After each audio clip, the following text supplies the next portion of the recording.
તમે નીકળી જાય વિહતપુરા જવા માટે અને આ જો ફુગ્ગો લટકાયેલો હતો ને એટલે બધાને ખબર પડી જાય ને વિહતમાન મંદિર હોય આવેલું અને આ સુવિધા તો જો બધા ભેગા ના થઈ જાય ને એના માટે પછી તો અમે ઓમાં નીકળ્યા અને વિહતમાના દર્શન કર્યા અને દર્શન કરીને બહાર નીકળ્યા તો આ ભાઈ ચંપલ પહેર્યા વગર આવ્યો હતો પણ આ ચંપલ બીજાના માર્યા એ ફિક્સ જ છે હો कौन है ये लोग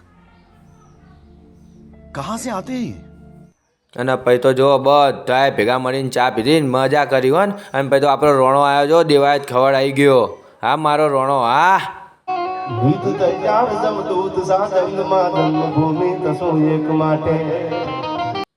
અને પછી આપણા જીગાની એન્ટ્રી પડી હોય ને હવે તો પબ્લિક ના ગોઠે અને પછી એક બાર ડાયરો ચાલી રહ્યો તઈને બેઠો છું અને ભાઈ આ ભાઈને દેવાય ખાવા રાતો રાત બની જવું એમ ના થાય રેખા અને પછી તો જીગાએ થોડી મોજ કરાવી જો પછી